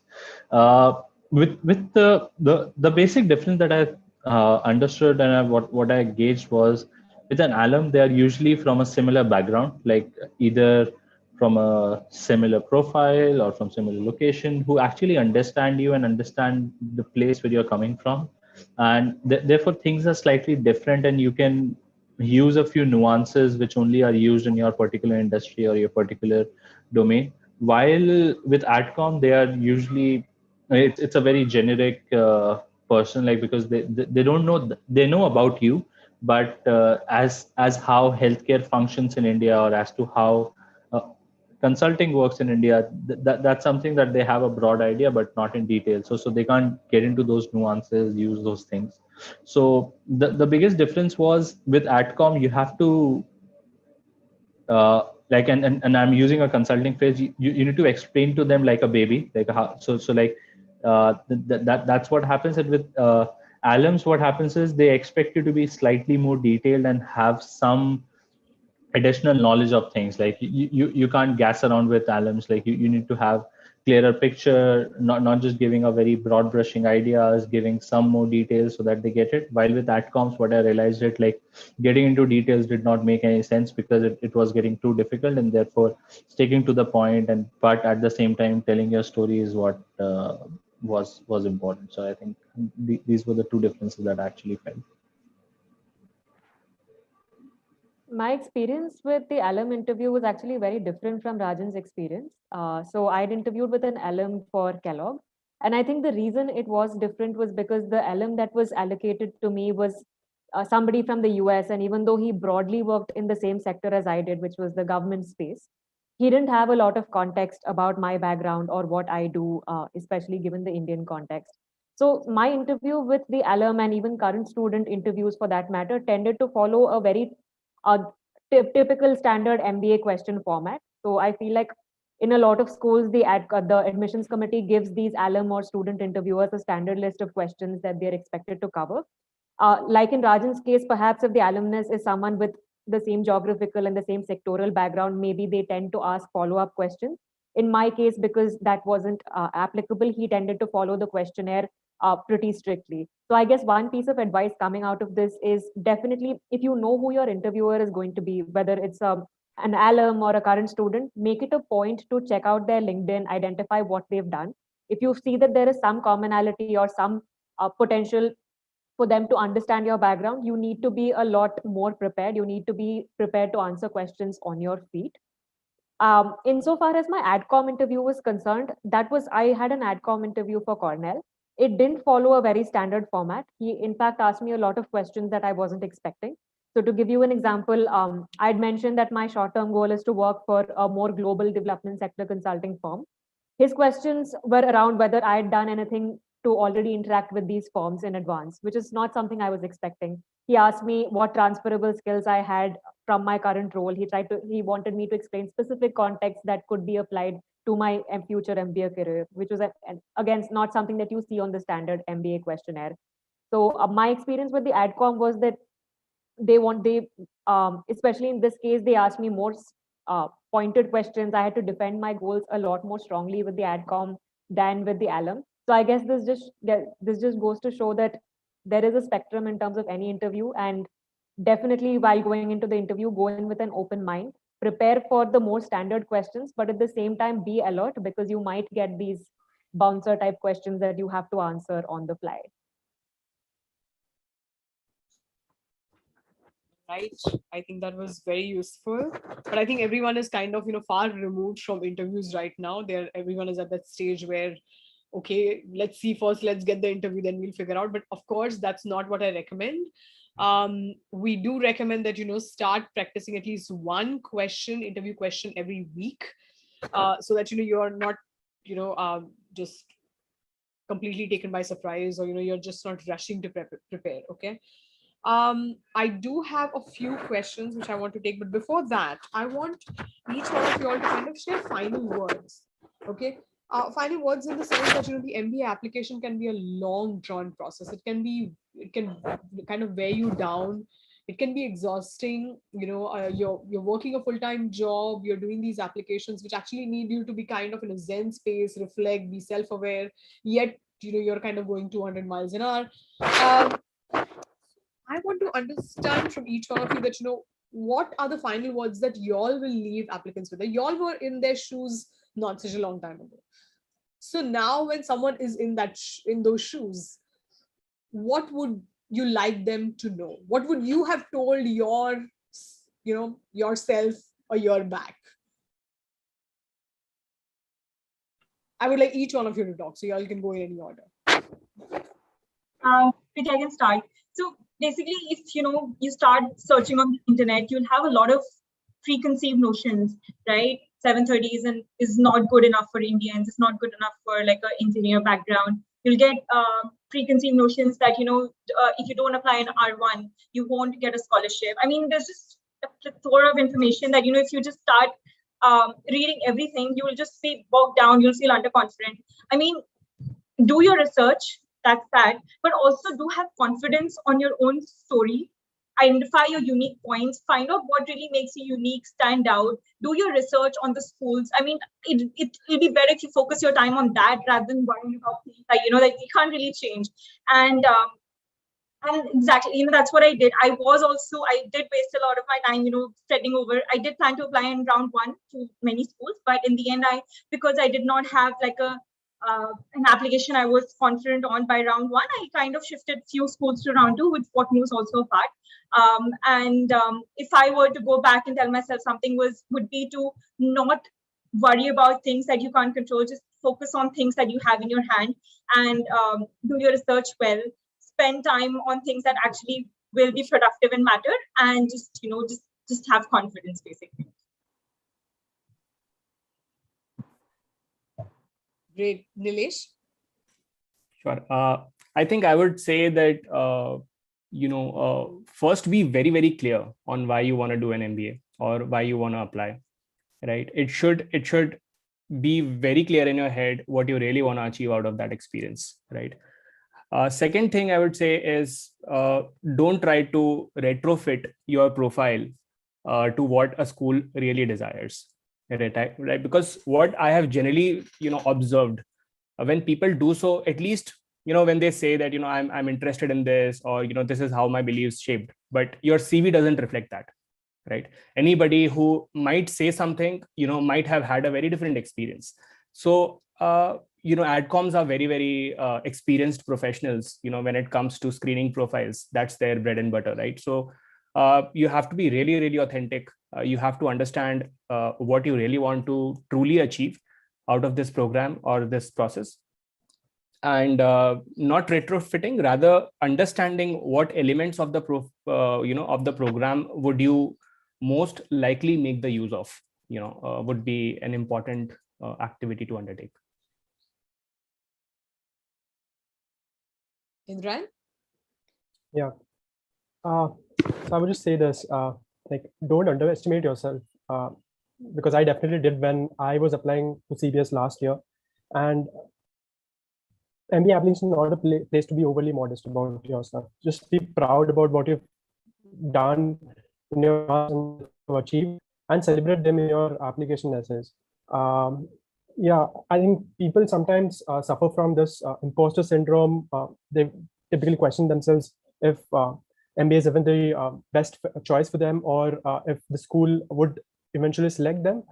But I would just say put your best foot forward, and yeah, just go ahead. If need be, cut out all the negative thoughts, and yeah, be yourself and authentic.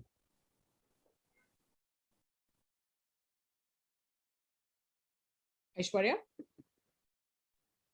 Yeah, the stress is a very natural part of the process. So if at any point you're starting to feel stressed, don't worry about the fact that you're stressed. It's very important for you to learn how to manage your stress. So for me personally, speaking to some close friends, speaking to my partner, all of that was extremely helpful in keeping that in control. Reason being, it's a very long process. And throughout the process, whether it's at the point at which you're writing your essay or when you're appearing for your interview, it's important for you to feel that introspective self that's very confident about their profile. And if you are constantly stressed, I find that it affects your ability to introspect, think deeply, show your truest values and your truest emotions. So stress management is a very important process. So do anything that helps you reduce it. And also learn to compartmentalize and remember that in the off chance that it does not work this year, you will definitely get through next year. I mean, that's personally a philosophy that I live by as someone who didn't make it last year. And it worked out in the end, and I'm very happy with where I am. So I'm sure it'll work out for the rest of you as well. Is Ankit and Rajan, both of you? Anyone? Sure. Go ahead, Rajan. Yeah. All right. Thanks, Ankit. I think, yeah. What I'll say is, and I think I'll just echo everyone's thoughts. I think the core is having the confidence in you, and that's the most important thing. And like, be confident, be sure. Like, there is no typical profile that gets into an MBA. There's no right path to get into an MBA, like, or getting selected in any program or any school. So what I'll say is, like, don't overthink on things which are not actually meant to overthink. I don't know if that statement even makes sense, but yeah, I think it's the whole concept of like the whole concepts of GRE, GMAT, what is the right score, when to apply, what all to prepare, what all to put. Like yes, give it the right adequate amount of thought which is needed, but beyond a certain point, take a decision and just be confident and just move along. I think it's very important that you move along the process and you are able to submit the right application at the right time, rather than like I think not being able to submit at all because we were overthinking on a few things. So like that's the only thing that I would say. Yeah, and just I think I guess I'm the last one to just add in. So I think plus one to what everyone just said, but I feel like there's a clear pattern, right? And it's so obvious that when you start your application, there's a high amount of drive and motivation seeing these websites and these amazing campuses and talking to some of these people and imagining their life. And then once you start your application, you start, getting into that process, you just start going that down. So I think one thing is just realizing that it's going to happen, right? It's okay. And it's a part of the process. And but then it comes back up as Ishwarya was saying, right? Eventually. So I think one is like, it's easy to say be motivated throughout the time, right? But I think the one thing you can tell yourself is you owe it to yourself, right? And a lot of us do so many things for each other, but you got to realize there's a part of you which has worked so hard in your job at your college since the beginning, right? And so you're not doing it for anybody but that person. And if you don't put out an application, that person's not going to come out, right? So all you need to do at the very least, even if you're not putting up a great application, is just put out an application. Like just tell yourself you're there, right? So your worst case scenario is have a substandard application, right? But you can always better it. And so I really see this as a win-win situation. At the very least, you'll end up self-introspecting, gaining new perspectives about yourself, applying next year, as Ashwarya was saying. But at the very best, you'll get into a college that you dreamt of and you thought you could probably not make into or whatever it was for you, right? So I think you owe it to yourself, right? I think that's the one thing I'd say. All right. Well, great. I think, we've been all, I think, talking for over 1.5 hours, close to, I think, 1 hour 45 minutes. So I think that's a lot of good information. We did have about close to 35 questions, which we are not going to be able to take all of them. But there were specific questions for some of the panelists. So let me just at least make sure those at least get answered. I can't see. There was specifically a question for some of the engineers on the group. Okay, question for panel, specifically for Nilesh. How and why did you choose INSEAD over top 5 business schools in the US? And which INSEAD campus will you be going and how did you choose that campus? Oh, you answered that question already. Okay, great. Will everyone else also see that answer? Anyone apart from the person who actually asked that question?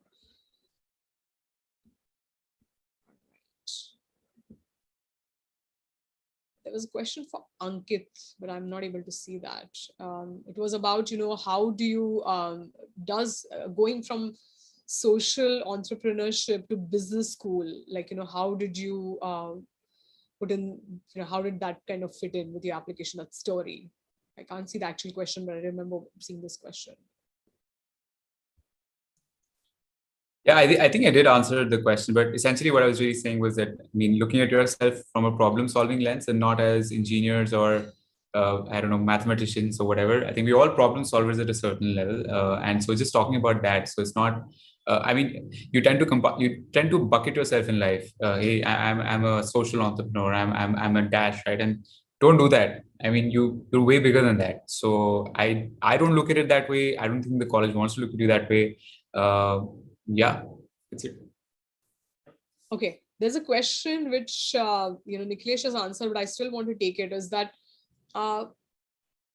do you all differentiate between round 1 and round 2? Again, a question I get asked all the time. What are your thoughts about applying in round 1 versus round 2? Interestingly enough, many of you all on this panel have actually made it in round 2. Only I think 2 of you all have made it in round 1. So what are your thoughts? What were the things that were told to you or you all understood about round 1 versus round 2? And what is your take about applying in one round versus the other? I would say you should definitely apply in the round in which you feel the most confident. You're confident about your application. So I did target to apply to like maximum number of schools. I applied to 5 schools. My target was to apply to at least 3 schools in round 1. I ended up only applying in 1 because I felt I was not ready. I didn't have enough time to put in my best, and hence I did move it out to round 2. Like I applied to 4 schools in round 2. But what I feel is that there is no. I mean, if you're ready, do apply in round 1. If you feel you need time to either give your GMAT to get like a better score, or you need time to polish your essays, I would definitely recommend that. Then in that case, you should apply to round 2 and not be afraid of that. There are many people who get admits and many people who get scholarships even in round 2. So I don't think that can be a deterrent. Ankit, do you want to take that as well? I mean, not really. I'm not the best, I think, person to answer the round 1 versus round 2. For me, I think it was definitely applying in one of the rounds. And it was, I mean, as long as they take folks in rounds, and which was true. So I didn't really calculate that. I think it was more for me, it was more about seeing timing. And from a work perspective, I didn't have the time to be able to apply in round 1 early on. And my decision was kind of made later. So the round 2 deadline usually is around January, and that was fitting my calendar best. And I think that's why I applied then. Great. A question is, can I reach out to the panelists to discuss further on the application process on a one-to-one basis if they are up for it, of course. I think we had anticipated this question, and I think we had asked this to the panelists, and I think what we agreed is that you can reach out to them over LinkedIn because they said email was like a hot mess for some of them. So they said that just LinkedIn might be a better avenue for you to reach out and ask any questions that you want to. Is that correct, everyone? Yeah, that's great. Someone has asked, I want to eventually move towards impact investing. I have an engineering background and now work in policy research. Also, I have 1.5 years experience in Big Four consulting right after college. How do I go about this? It's a very specific question. This question is asked by Vasudha. Vasudha, I think, questions related to like specific profiles is something I think, needs a longer discussion. Does anyone have an answer to that question? Yeah, I doubt. So we can take that later. I've specifically put my own, you can scan this QR code. If there are any unanswered questions, you can reach out to me and I'll be happy to kind of answer them after this. A question for Nilesh: how important is regional language when you consider an MBA program in Europe? So it depends on 2 things. First of all, where are you seeing yourself post MBA, right? If you are seeing yourself in Europe and not in, let's say, Amsterdam, Brussels, or London as the geographies, which are primarily English-speaking nations, or maybe Ireland to some extent, then I think language, knowing a European language like Spanish, French, German, etc., all these things do play an important role. But knowing to a level of, let's say, B1 or above, having a proficiency B1 and above will be important, because I think even in job interviews they ask you these like they have like proper language interviews. The second thing is there are some schools which have got an exit language policy, right? So you need to have 2 languages which are your main language. You can put, let's say, if for Indians, they can put Hindi as their native language. They can put English as the second language, right? And there is another third language which you need to have proficiency in, at least a A2 level proficiency in. And that is, I'm not sure if it applies to all the schools, but it applies to INSEAD. But getting an A2 proficiency is not that difficult. I think a week or 2 weeks of training in that language would be sufficient to clear that exam that they conduct. Right. I already learned German in school for 6 years, so I was proficient in it. So I didn't face any challenge. But yeah, it will be like helpful to know this fact that if you are planning to be in English country, English speaking countries, then it hardly makes any difference. But if you are specifically targeting some other countries, other European nations, then it may be helpful. Okay. Another interesting question is international experience very much required for M7 schools, or a multicultural experience is what they look for? Did any one of y'all think about this when y'all were applying? That do I have a multicultural experience, international? Of course, INSEAD specifically says on its website that they look for international experience. But apart from that, did any one of y'all think about that? I can go. I'm not sure if an international experience is a must. I don't think that is the case, but I definitely played that factor to differentiate myself in my application essays. So I worked at a private equity firm which had investments in Southeast Asia and in South Africa. So I've spoken about the experience I gained from my experience working at negotiating with Southeast Asian counterparts, and of raising funds in South Africa. So that one thing was definitely one of the differentiating points in my professional experience. But I don't think it's a necessity to have, like, if you're applying to a M7 school, you can differentiate yourself in like different things, not just your multicultural experience. Just to add on to what Indrayan was saying, I did think about this as well, and I didn't have international experience specifically. So I tried to read into why they are asking for international experience. And what I could get from it is that they want people who are able to work in very diverse teams. So one way of judging that obviously is people coming from different backgrounds and different countries. So since that was the underlying first principle that I was able to interpret, I instead decided to show how I'd worked with teams coming from different functional areas. I had some team members who had come from the United States, for example, and how I managed to successfully work with them despite being domiciled in India throughout that time. So just showing your ability to work in a diverse team, to be able to make the best of the experiences that everybody brings to the table, is what will show the school that eventually you are someone who will succeed in an international team. Another thing I would like to add is that when they mean international experience, it's not just about you going outside India and working there, right? In case you have handled international clients, spoken to them, sold to them, bought from them, right? Even remotely, like you being in India and then you have interacted with them, that also counts as an international exposure. So if you can bring in the richness of your understanding on what sort of differences have you found when working with people from diverse background, cultures, etc., I think that will be sufficient to prove your exposure. Okay. All right. There is a specific question, I think, about second MBA, but I don't think anyone on this panel has had a second MBA. I don't know if they are the right people to answer that question. Someone has asked any suggestions on managing tuition fee. So yes, the MBA is an expensive degree, but it is considered as an investment and not as an expense. The post MBA salaries in the first 2 years after you graduate from a top business school is, supposed to recoup, the investment that you've made in the program. And that's why, they are looking for those leaders. I mean, you need to believe that this is an investment I'm making in myself, and I can do that. There are obviously specifics about, managing tuitions in terms of how do I get funding. So there are loans, educational loans, there are need-based scholarships, merit-based scholarships, depending on the schools that you're applying to. But, that's a deeper discussion depending on, your specific situation and the schools that you apply to. All right. Yeah, like I said, if there are specific questions regarding, I have so many years of experience in this field, what are my possibilities and everything, just reach out to me.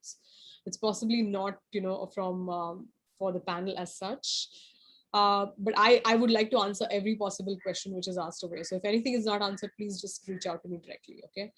Someone has said that, my question is for Nilesh. With respect to INSEAD language criteria, can the exit language be Tamil with a native language as Hindi?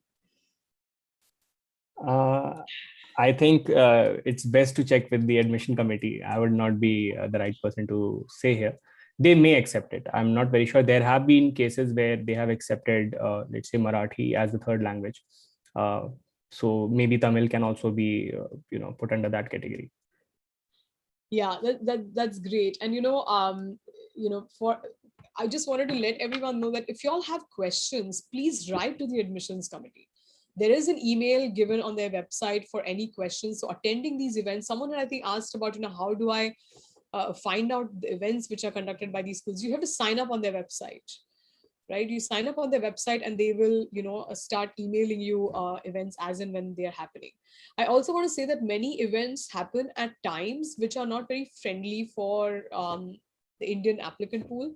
But I must say that I know people who are waking up at 3:30 in the morning to attend these webinars or these events or these coffee chats. Okay, so it's just a few months, and the MBA is gonna even, it's gonna be like drinking from a fire hose. So this is your prep. So it's totally fine even if you're waking up at 3:30 in the morning and doing that. It's for yourself. So that is one way to kind of attend these events. Always try to get attend these small virtual coffee chats, smaller intimate events. Many clubs, student clubs also host events. Try to attend those to kind of get a feel for what these clubs are and what they teach. Another thing I would also say is that go on YouTube channels for these schools. Many post videos. You will understand, as far as your industry is concerned, what is the school's outlook on that? If they have a specific video in terms of classroom experience, on the school, on the YouTube channel, on the YouTube channels, that will also give you a feel of things, basically. And today, we are spoiled for information. I mean, you just have to Mr. Google just throws out anything, any question that you ask for. So there's very little reason for anyone to say that I didn't know these events or whatever. You may have a great profile, you may have a differentiated profile to some degree, but doing that research is of paramount importance. Knowing what is it that you're trying to gain from the program, because like I think one of the panelists said that it's these are trained eyes. They've been reading applications for a long time. You have to be authentic. Your voice has to be authentic in whatever you write. This is only so much about actually not really about fancy English, but about what is your story and why do you need an MBA. So thank you everyone for making the time. We had over 100 attendees, and the recording will be sent to anyone everyone who made it or did not make it. And I think I really want to thank all the panelists for first making the time. You guys are done with your applications. You're like onwards and upwards to your journey, but you all have taken a pause and just come here, agree to chat with us and share a lot of information very generously. And I really wanted to thank each one of you for that. Thank you. Thank you, Preeti. Thanks, Preeti. Thanks, Pleasure to be here. Yeah. Absolutely happy to answer if there are any follow-up questions and I can help. I'm happy to answer at any point of time. Thank you so much, Rajan. If I, in the next 1 week or 2 months, whatever, if I get specific questions for you guys, I will make sure I'll send them your way. Yeah. Thank you. Thank you, everyone. Thanks, it was a Thank pleasure. you everyone for coming and joining us. Thanks. Thank you.